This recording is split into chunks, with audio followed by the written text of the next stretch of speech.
안녕하십니까? 네, 날씨가 조금 풀리는 듯 하다가 또 좀 추워지고 또 저녁 되면은 역시나 겨울이구나라고 하는 것을 느낄 수 있는 그런 때입니다. 제가 며칠 전에 이렇게 밖에 나갔다가 집에 들어가니까요, 집에 도라지 향이 이렇게 나더라고요. 요즘에 저희 온 가족이 감기에 걸려갖고 다 약을 먹습니다. 지금 4명이 다 약을 먹는데, 이 감기에 걸려서 이렇게 할 때 이 도라지랑 생강 넣고 끓여 먹으면 좋다 그래갖고 저희가 가끔씩 이렇게 그런 걸 끓여 먹습니다. 마찬가지로요, 어느 곳에 딱 가면은 이 분위기라고 하는 것이 있습니다. 분위기는 향기와 같아요. 집에 딱 들어서면서 도라지 향이 나면 지금 뭐 하고 있는 거예요? 도라지차를 끓이고 있다는 얘기입니다. 마찬가지로 우리의 삶에도 분위기라고 하는 것이 있습니다. 동백교회는 분위기가 좋습니다. 왜냐하면 사람들이 전부 다 좋은 향을 풍기기 때문에 그래요. 분위기를 보면 정확히는 몰라도요, 대충 무슨 일이 일어나는지는 우리가 알 수가 있습니다. 오늘날 우리는 어떤 분위기를 갖고 신앙생활을 하고 있습니까? 여러분들의 삶의 분위기는 예수 믿는 분위기입니까? 문득 이 2015년이 이렇게 다 지나가게 되면서요, 세상을 바라보게 되면 분명히 지금 이 2015년이 다 가고 있는데 또 곧 크리스마스가 오지 않습니까? 근데 사람들의 마음속에는 예수님을 기다리는 그런 분위기는 없는 것 같아요. 크리스마스가 예수님의 탄생을 기념한다라고 이야기를 하지만 정작 사람들의 마음과 삶의 분위기는 예수님하고 아무 상관이 없다는 겁니다. 그러니까 우리가 머릿속으로 알고 우리가 지켜가는 신앙생활이 우리의 삶에서 분위기로 나타나지 않는다면 어쩌면 우리의 삶은 마치 크리스마스를 즐기기 위해서 기다리는 세상 사람들의 모습과 똑같을 수 있다는 것입니다. 우리의 삶에는 그런 예수를 믿는, 예수를 아는 그런 즐거운 분위기가 있게 되시기를 간절히 바랍니다. 우리는 이 영감이라는 것이 있어요. 그리스도인들은 모두 다 영적인 감각이 있습니다. 우리가 그런 영적 감각에 더 귀를 기울여서 또 그 안테나를 잘 세워서 신앙하는, 예수 믿는 분위기를 갖고 삶을 살아가시는 우리 동백교회 모든 성도님 되시기를 간절히 바랍니다. 자, 우리가 화요일 저녁에는 정로의 계단 말씀 가지고 계속 보고 있습니다. 자, 오늘은 8장. 제목이 뭔지 아세요? 정로의 계단 8장. 그리스도에 이르기까지 자라남입니다. 그리스도에 이르기까지 자라남은 기본교리 28조에 우리가 불과 몇 년 전까지만 해도 기본교리가 27개조였습니다. 그러다 28개조가 될 때 첨가되었던 그게 바로 그리스도에 이르기까지 자라남입니다. 똑같은 제목의 그 이야기가 오늘 정로의 계단에서 우리가 보게 되는 말씀입니다. 자, 이 그리스도에게 이르기까지 자라남이라고 하는 이 정로의 계단 8장의 내용의 첫 번째 주제가 뭐냐면요, 자라나게 하는 것은 하나님의 일이다라고 하는 것입니다. 성경은 자라남에 대해서 이야기를 많이 합니다. 우리가 살아가는 인생이라고 하는 것이 자연 속에서 이렇게 자라가고 있는 자연계를 보면서 그것과 똑같은 방식으로 자라나 간다라고 이야기하고 있다는 것이죠. 처음에는 싹이고 그 다음에는 이삭이고 그 다음에는 이삭에 충실한 곡식이 되는 것이 단계다라고 이야기하고 있다는 것입니다. 실제로 우리의 삶은 그런 자라남을 통해서 품성의 변화를 가져오게 됩니다. 그래서 이 이삭의 단계에 있는 사람이 볼 때 이제 막 자라나서 싹이 나고 있는 그 사람의 모습은 여전히 모자라 보입니다. 그러나 그 작은 싹도 여전히 자라남의 과정 가운데 있다는 거예요. 이사야 61장 3절에 보면요, 의의 나무 곧 여호와의 심으신 그 영광을 나타낼 자라고 이야기를 합니다. 하나님의 백성을 가리켜서 여기 뭐라고 얘기하냐면 의의 나무인데 하나님께서 심으신 그 영광을 나타낼 자가 바로 하나님의 백성들이다라고 이야기하고 있다는 것입니다. 우리는 하나님의 영광을 나타낼 사람으로서 세상에 심기워진 사람들입니다. 우리가 자라나는 이 모습이 우리의 삶을 통하여 세상 사람들에게 하나님의 영광을 드러내야 한다는 거예요. 근데 우리가 이 하나님의 영광을 드러냄 또는 그리스도인들이 자라난다라고 하는 개념에 대해서 많이 듣고 많이 알고 있지만 사실 정작 우리의 삶 속에서 그런 것이 적용되고 실제적으로 그것이 일어나기는 쉽지가 않습니다. 왜냐하면 우리가 어떻게 살아야 하나님께 영광이 될까요? 하나님께 영광이 된다는 게 무슨 의미일까요? 그냥 열심히 예수님 잘 믿고 살아가면 그게 하나님께 영광이 되는 삶일까요? 영광이라고 하는 것은요, 사람들이 볼 때 닮고 싶고 따라가고 싶게 만드는 것이 곧 영광이 됩니다. 그러니까 사람들이 우리의 삶을 보면서 하나님을 믿고 싶어지고 하나님의 백성이 되고 싶어지게 되는 것이 곧 하나님께 영광이 되는 삶이라는 것이죠. 내 속에 들어와 있는 이 하나님의 진리의 말씀을, 또 진리를 어떻게 우리의 삶 속에서 자라나게 할 것인가에 대해서 우리는 고민을 해야만 합니다. 특히 마지막 때가 되면 될수록 우리는 그 부분에 대해서 고민을 많이 해야 될 필요성이 있습니다. 우리의 삶의 전반적인 분위기가 예수를 알고 예수님을 닮아가고 예수님의 향기를 풍기는 그런 삶을 살기 위해서 마음속으로 끊임없이 생각하고 계획해야 된다는 것이죠.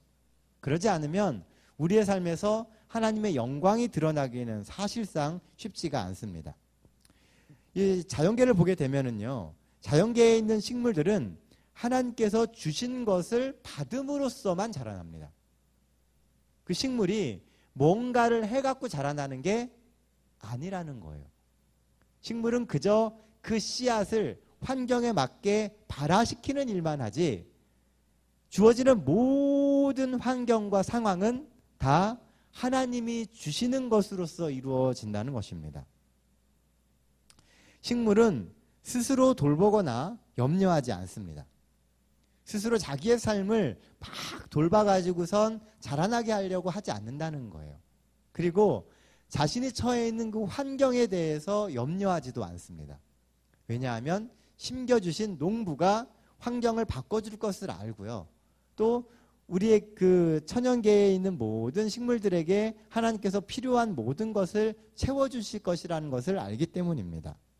우리의 영적인 삶도요, 나 자신의 힘이나 염려로는 자라게 할 수가 없습니다. 우리가 아무리 내 영적인 문제에 대해서 고민하고 힘을 쓰고 염려한다 그래서 우리가 영적으로 성장할 수 없다는 거예요. 그럼 어떻게 하면 우리가 영적으로 자라날 수 있을까요? 전적으로 하나님께 맡기는 겁니다. 하나님이 내 삶의 모든 환경과 상황을 채워주실 것을 믿고 구하고 맡기게 되면 그때 우리가 영적으로 자라날 수 있는 환경이 만들어지게 되는 것입니다. 그래서 우리는 하나님이 주신 그 씨앗에 집중해야 됩니다. 하나님이 오늘 내 삶에 어떤 씨앗을 심어주고 있는지를 보셔야 돼요. 그리고 그 주시는 그 씨앗과 환경 가운데서 어떻게 하면 그 씨앗을 이렇게 싹트게 해가지고 그것이 자라나게 할 수 있을까를 끊임없이 연구하고 그것을 위해서 기도해야 한다는 것입니다. 기회가 주어지게 되면 그 씨앗을 키워나갈 준비를 매일매일 하면서 살아가야 한다는 거예요. 실제로요, 우리 교회 보면은 우리 이제 어르신들이 계십니다. 제가 근래에 이런저런 생각을 하면서 어쨌든 올 한 해를 이렇게 돌아보면 동백교회가 가시적인 이 굉장한 성장을 이루었습니다. 눈으로 보이는. 그런데 근래 어떤 생각이 제가 드냐 하면 우리가 겉으로는 좋은 집을 지어가고 있지만 아직 여전히 우리는 기초가 부실합니다. 왜냐하면 빨리 지은 집이 원래 잘 망가지잖아요. 이 필리핀이나 이런 열대 쪽에 가면은요, 나무가 막 진짜 쑥쑥 자랍니다. 1년에도 막 어마어마하게 자라요. 그런데 그 나무로는 집을 지을 수가 없습니다. 그렇게 빨리 자라는 나무는 어떻게 돼요? 금방금방 부러집니다. 정말 좋은 나무는 이 비바람 맞으면서 천천히 자란 그런 나무가 집을 지을 때 튼튼한 나무예요. 교회라고 하는 것도 금방 성장하는 교회가 좋은 것이 아닙니다. 그 안에 기초를 잘 만들어야 돼요. 이 교회의 기초가 되는, 그러니까 바탕을 만들 수 있는 분들이 누굴까라고 생각을 해보게 될 때 우리 교회에 계시는 어르신들을 생각하게 되었습니다. 왜냐하면 살아오신 신앙의 연수가 있기 때문에요. 그 보시는 시각과 가지고 계시는 그 근본들이 결국 이 교회를 지탱할 수 있는 힘이 된다는 겁니다. 제가 간과하지 않고 있는 게 우리 이 할머니 집사님들이 항상 교회를 위해서 기도해 주시는 것을 압니다. 그 기도의 힘이 사실은 교회를 지탱하게 만드는 힘이 되는 거예요.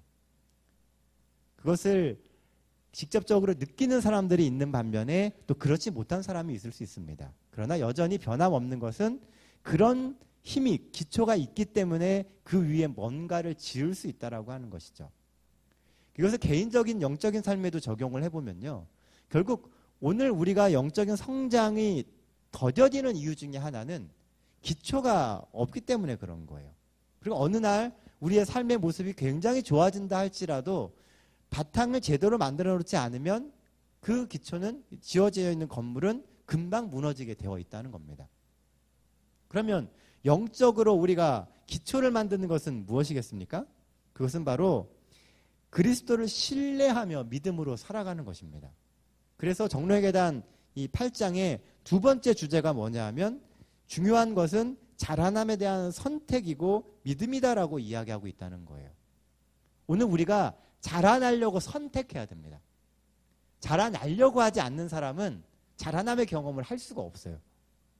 내가 끊임없이 그 자라나기 위해서 열심히 집중해야 자라날 수 있다는 겁니다. 식물을 키우다 보면은요, 어떤 식물은 이렇게 그 격가지를 많이 칩니다. 위로 자라지를 못하고 옆으로만 자꾸 이렇게 해놔요. 그러니까 이 과실수를 키우는 사람들, 열매 맺는 사과나무나 배나무나 이런 걸 키우는 사람들은 뭘 해요? 가지치기를 합니다. 자꾸 가지가 생기면 사실은 클 수가 없어요. 크지도 않고 열매도 맺히지가 않습니다. 그래서 가지치기를 하잖아요. 이 자라남에 대한 선택도요, 똑같습니다. 우리가 이것저것 다 관심을 갖다 보면은요, 실제적으로 영적인 자라남이 일어나기가 어렵습니다. 현대사회에 많은 그리스도인들이 존재해요. 그런데 그럼에도 불구하고 그 많은 그리스도인들이 영적으로 탁월한 성장을 이루지 못하는 이유 중에 하나는 관심거리가 너무 많다는 겁니다. 세상에 좋은 게 많아요.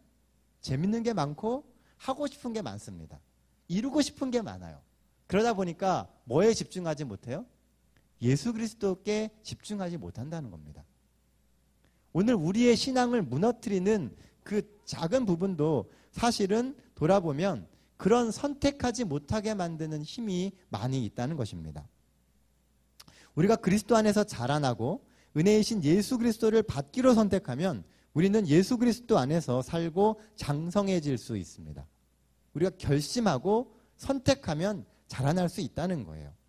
꽃은 태양이 있는 쪽을 향해서 자라나게 되어 있습니다. 그쪽을 바라봐요. 반대쪽에다 심어놔도 꽃은 쓱 돌아가고 태양이 있는 쪽을 봅니다.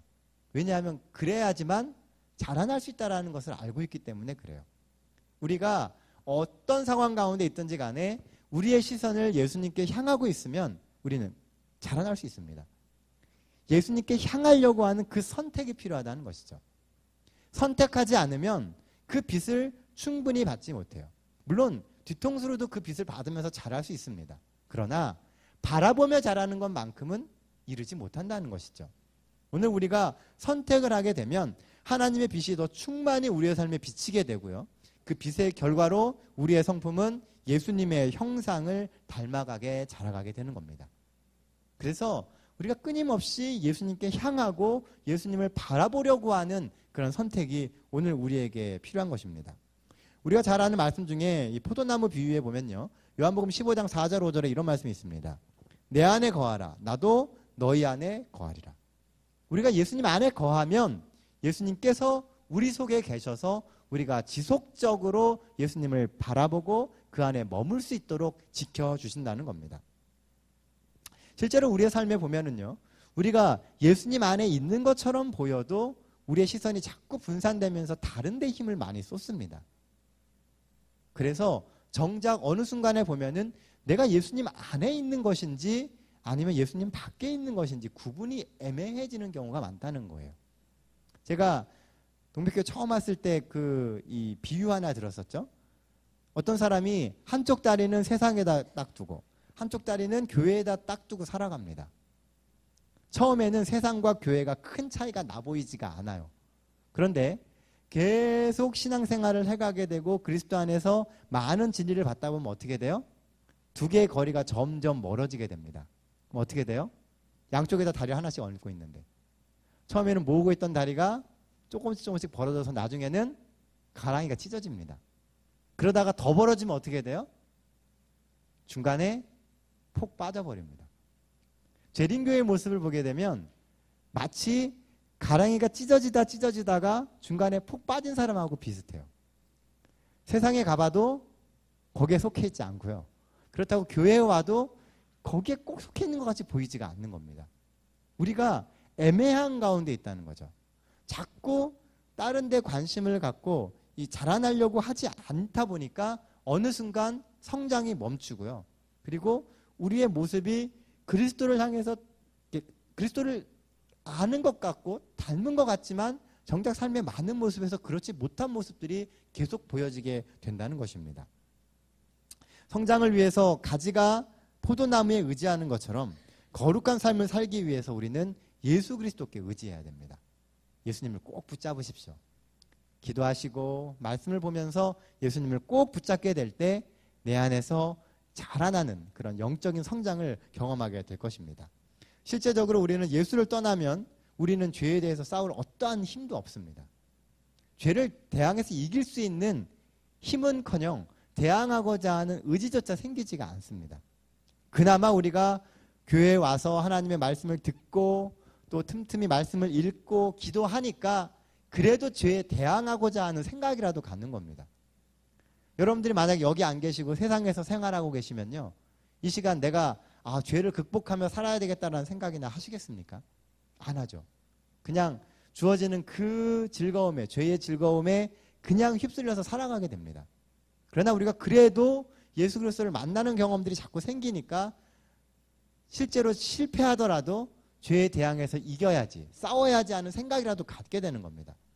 그래야 우리가 그리스도께 더 밀착되고 더 다가가면 우리가 그 죄에 대항해서 이길 수 있는 힘이 생기게 되는 겁니다. 끊임없이 예수님께 연결되기 위해서 예수님과의 접촉점을 찾게 되시길 바랍니다. 말씀의 접촉점, 기도의 접촉점, 그리고 틈나는 대로 우리가 어떻게 하면 예수님께 더 다가갈 수 있을지 같이 기도하고 그 말씀을 통해서 그 말씀의 진리를 나눌 수 있는 그런 성도님들 되시기를 간절히 바랍니다. 그러므로 자라남의 의지를 갖고 예수 안에서 예수님의 인도하심을 따라 그 방향을 따라 살아가게 되시는 우리 동백교회 모든 성도님 되시기를 간절히 바랍니다. 이 정로의 계단 8장에서 그 다음으로 강조되고 있는 것이 뭐냐 하면 믿음입니다. 믿음.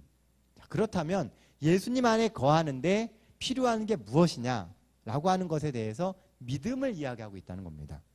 예수 안에 거하는 것의 핵심은요, 바로 믿음입니다. 어떤 믿음이냐 하면 죄를 용서해 주실 것이다 라고 하는 믿음이에요. 내가 여전히 죄 가운데 살고 있지만 내가 예수님께 의지하고 예수님과 연결되면 내 모든 죄를 예수님께서 용서해 주실 것이다 라고 하는 믿음이 우리에게 필요하다는 겁니다. 우리는 그리스도인이니까 다 믿잖아요. 그렇죠? 예수님이 우리 죄 용서해 주실 거죠. 그 믿음이 실제로 예수님 안에 거하게 만드는 힘이 된다는 거예요. 이 믿음이 약해지면 스스로의 힘으로 의롭게 살고자 하는 노력을 하게 됩니다. 예수님이 내 죄를 사해 줄 것이라고 하는 그 믿음이 없으면 스스로 뭔가를 하고자 한다는 거예요. 정말 신앙이 좋은 분들이 하나님 안에서 뭔가 완벽주의를 이루려고 하고 완전주의를 이루려고 하는데 그 이면에 보게 되면은요, 사실은 예수님께서 나의 죄를 완벽하게 용서해 주실 것이다 라고 하는 그 믿음이 연약해진 부분에 있다는 것입니다. 신앙이 좋아지면 그 믿음이 더 굳세져야 되는데 이상하게 그 믿음이 약해진다는 거예요. 그것 갖고는 부족할 것 같은 거예요. 그러니까 내가 조금 더 온전한 삶을 살아야지만 하나님께서 그나마 나를 구원해 주실 것이다라고 하는 그런 생각을 갖게 된다는 것이죠. 성경에 보면 예수님은 우리 삶의 처음이요 마지막이다라고 이야기합니다. 그런데 정로의 계단에 보면 거기다 한 가지를 더 더합니다. 예수님은 처음이요 마지막이요 그뿐 아니라 항상이라 한다고 얘기하고 있습니다. 처음과 끝만 되는 게 아니라 항상 시작과 마지막이 아니라 매 발자취마다 함께 하시는 분이 예수님이 되어야 한다는 거예요. 그래서 우리가 단 한순간도 예수님께로부터 믿음으로부터 떨어져 나오면 안 된다는 것입니다. 다윗은 이렇게 이야기합니다. 내가 여호와를 항상 내 앞에 모시며 그가 나의 오른쪽에 계심으로 내가 흔들리지 아니하리로다. 항상 하나님이 옆에 계시다라고 믿기 때문에 다윗이 당당하게 전쟁에도 나갈 수 있고요. 다윗이 당당하게 죄를 지었음에도 회개할 수 있는 겁니다. 내 옆에서 그걸 들으시니까 회개하면 용서해 주신다라고 하는 확신이 있다는 것이죠. 여러분들의 삶이 혹 하나님께서 우리에게 가라고 하신 그 길에서 어긋나 있다 할지라도 발을 잘못 내딛었다 할지라도 두려워하지 마시고 다시 돌아오시기 바랍니다. 우리 예수님은 우리를 용서하시는 분입니다. 예수님은 우리가 어떻게 해서든지 구원에 이를 수 있도록 우리를 용서하시고 붙들어 주시는 분이에요. 우리는 돌이키기만 하면 되는 것입니다.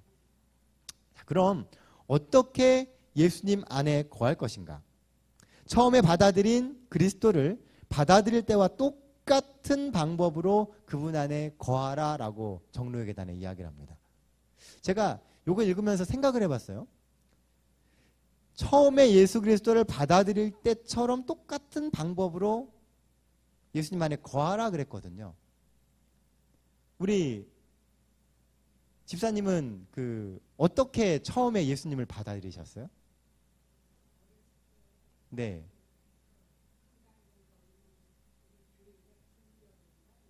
네, 분교. 아무것도 모르고 예수님을 받아들이셨다 그랬어요. 남영아 집사님은 어떻게 처음 예수님을 받아들이셨나요? 연약할 때 예수님께서 도움을 주시고, 네. 대부분의 사람들이요, 언제 예수님을 받아들였나 이렇게 생각을 해보니까 죄인일 때입니다. 그러니까 정말 아무것도 모르고 예수님에 대해서 아무것도 모를 때 처음 예수님이 시작되는 거예요. 내가 막 이렇게 의로워지고 뭔가를 이루고 해가지고선 예수님을 믿기 시작한 게 아니고 그냥 아무것도 모르고 살아가는 삶에 어느 날 문득 예수님이 손길을 내미신 겁니다. 그래서 시작되게 된 거죠. 마찬가지로 오늘 우리가 어떻게 예수님 안에 거할 것이냐? 그 문득문득 내미시는 그 손을 붙잡기만 하면 되는 거예요. 내가 막 뭘 해갖고서 의도적으로 예수님 안에 머물려고 막 이러는 게 아니고 매일의 삶 속에서 예수님이 처음과 끝이 되실 수 있도록 하면서 살아가고 항상 예수님과 손잡고 살아가려고 그렇게 생각하고 살아가다 보면 문득문득 주시는 그런 예수님의 손길이 우리가 예수님 안에 거하게 만드는 힘이 된다는 것입니다. 생애의 빛 183페이지에 보니까요. 이 정로의 계단 183페이지에 보니까 이런 말씀이 있었습니다. 그대는 완전히 하나님께 속하고 그분을 섬기고 순종하고자 그대 자신을 그분께 드렸다. 그대는 그리스도를 그대의 구주로 받아들였다. 그대는 스스로의 힘으로 그대의 죄를 없애거나 그대의 마음을 변화시킬 수 없다. 그대 자신을 하나님께 드렸기에 그대는 하나님께서 그대를 위하여 그리스도의 공로를 통하여 이 모든 것을 해결해 주셨다고 믿는다. 그대는 믿음으로 그리스도의 것이 되었다. 그러므로 그대는 믿음으로 그분 안에서 성장할 수 있다. 우리가 예수님의 것이 되었기 때문에 우리는 믿음으로 그분 안에서 성장할 수 있다라고 이야기합니다.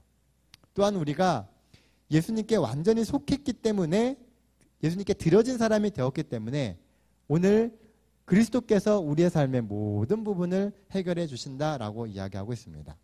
나의 마음과 정신과 일을 다 예수님께 바쳐야 합니다.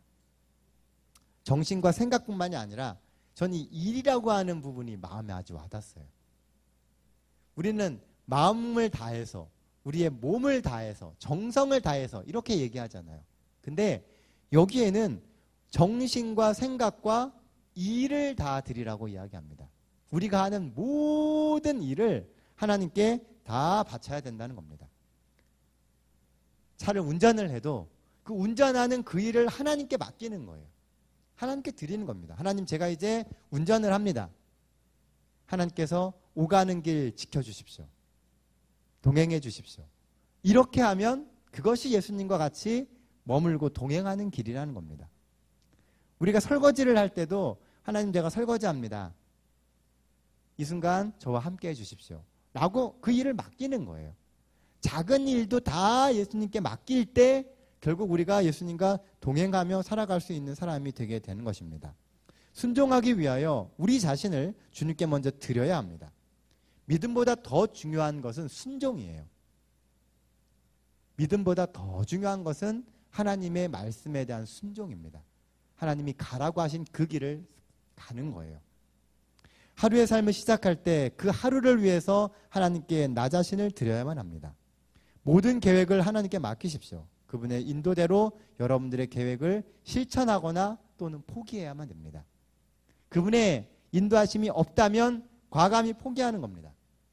하나님의 인도하심이 확실하다면 그 일을 위해서 전력을 쏟는 거예요. 그런 인생을 살아간다면 우리의 삶이 에녹처럼 하나님과 항상 동행하는 그런 인생이 되게 될 것입니다. 그리스도 안에 있는 생애는 평안한 생애이다. 거기에는 열광적 흥분의 감정이 없을지 모른다. 하지만 평화롭고 한결같은 신뢰가 반드시 있다. 열광적인 뜨거움이 없을지 모른다는 거예요. 하지만 그 안에는 한결같은 신뢰가 있다는 겁니다. 하나님은 우리를 믿으세요. 그리고 우리는 하나님을 믿습니다. 그런 완전한 신뢰가 우리의 인생을 평탄하게 하고 우리의 신앙의 길을 붙잡아주게 되는 것입니다.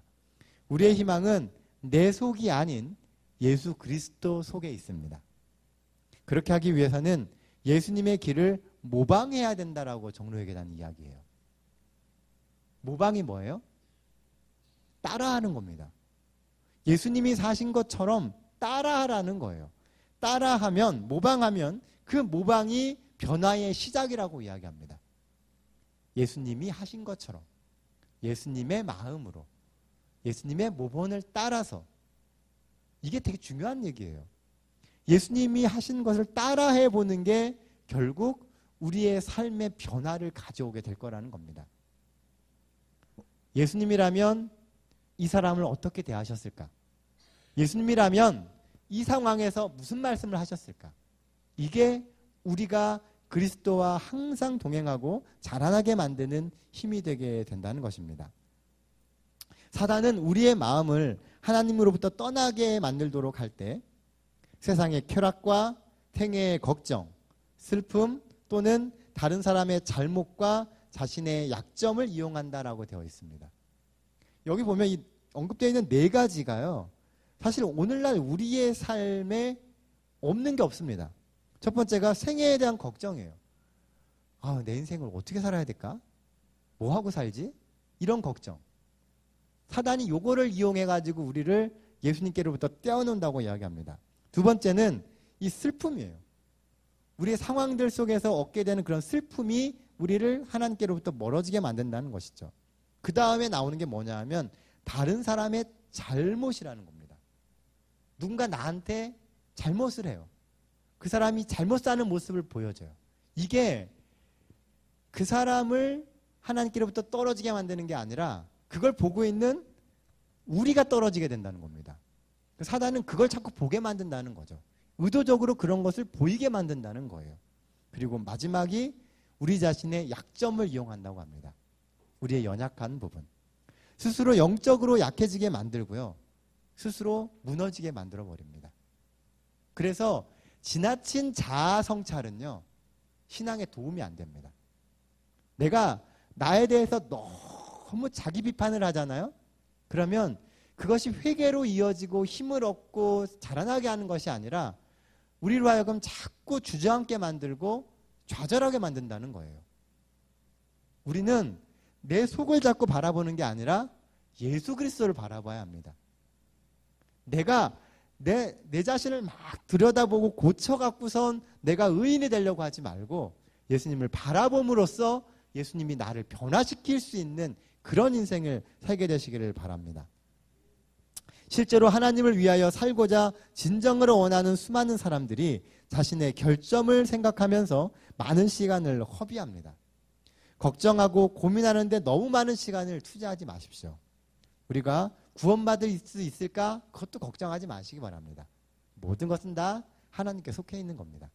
우리는 하나님이 주신 그 인생을 자신 있게 살아가면 되는 거예요. 그리고 하나님과 끊임없이 교통만 하면 그 이외의 것은 신경 쓸 필요가 없습니다.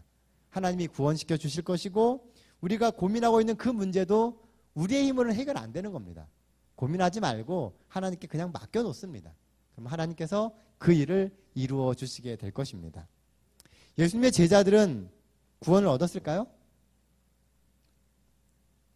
예수님의 제자들은 구원을 얻었겠죠? 그들이 열심히 하나님을 위해 살았잖아요. 분명히 구원을 얻었을 겁니다. 그런데 그 사람들 역시 우리와 같은 성정을 가진 사람들이라는 거예요. 우리가 그 12제자의 모습들을 하나하게 면밀히 보면은요, 참 할 말이 많은 사람들입니다. 그렇죠? 연약함이 너무 많은 사람들이에요. 우리도 똑같습니다. 그러나 예수님만 바라보고 그들이 인생을 살아가게 됐을 때 그들에게 구원이 주어졌던 것처럼 오늘날 우리가 예수님을 바라보며 산다면 우리에게도 그런 구원이 주어지게 될 것입니다. 죄와 더불어서 그들은 우리와 똑같은 투쟁을 했습니다. 거룩한 삶을 살기 위해서 예수 그리스도의 은혜를 항상 붙들고 살았습니다. 거룩한 삶의 결과로서 예수님께 구원을 얻는 것이 아니고 예수님의 은혜를 붙들면서 산 것이 결국 그들의 구원의 힘이 되었다는 거예요. 사랑하는 성도 여러분, 오늘 우리에게는 예수 그리스도가 계심을 잊지 말게 되시기를 간절히 바랍니다. 경제학자라고 하는 지위를 내려놓고요, 평생 땅을 일구며 소박한 삶을 살았던 미국의 자연주의자 중에 스콧 니어링이라고 하는 사람이 있습니다. 어느 날 그가요, 이제 강연을 하기 위해서 강연장을 가게 되었어요. 근데 이 사람은 이렇게 소유에 대한 욕심이 별로 없었습니다. 그래서 허름한 옷을 입고선 강연장에 딱 들어서게 됐어요. 근데 입구를 딱 들어가는데 갑자기 입장권을 받는 사람이 딱 가로막는 겁니다. 입장권 내고 가라고. 이 사람이 강사인데요. 이 사람 모르는 거죠. 하도 허름하게 하고 안 오니까. 근데 이 사람이, 이 스콧 니어링이라고 하는 사람이 자신이 강연자라고 이야기하지 않고요, 조용히 입장료를 내고 들어갔다고 합니다. 나중에 이제 사람들이 그것을 알게 된 거예요. 우리가 가진 것이 중요한 것이 아니라 그것으로 어떤 일을 하느냐가 인생의 가치를 결정짓는다라고 이 사람이 이야기를 했습니다. 내가 뭘 갖고 있느냐가 중요한 게 아니라는 거예요. 가지고 있는 그것으로 어떠한 일을 오늘 하고 있느냐가 중요하다는 것이죠. 이 스콧 니어링이라고 하는 사람은요, 꽤 오래 살았습니다. 그가 100번째 생일을 맞이했을 때 동네 사람들이 이 스콧 니어링에게 이런 글귀를 선물했다고 합니다. 당신 덕분에 세상이 조금 더 나아졌습니다. 여러분들의 생일에 누군가가 이런 글을 정성스럽게 써갖고 준다면 얼마나 기분 좋겠습니까? 당신 때문에 이 세상이 조금 더 좋아졌습니다. 사랑하는 성도 여러분, 우리가 조금씩 예수를 향해서 더 자라나서 그 덕분에 우리가 사는 이 세상이 조금 더 나아지기를 바랍니다. 여전히 죄 많고 희망 없는 세상이지만 우리가 있기 때문에 우리를 통해서 예수님의 사랑이 전해질 수 있는 그런 세상이 되게 되시기를 간절히 바랍니다. 비록 우리가 세상으로부터는 대단한 인정을 받지 못하고 손해를 볼 수도 있습니다. 그러나 하나 확실한 것은 우리의 자라남은 멈춤 없이 이루어져야 하고 계속 자라나서 장성한 분량에 이르는 그리스도인이 되어야 한다는 것입니다. 이 한 주도 우리가 사는 이 삶에서 하나님의 모습을 이루고 더욱 자라나는 삶을 살게 되시는 우리 동백교회 모든 성도 되시기를 간절히 바랍니다.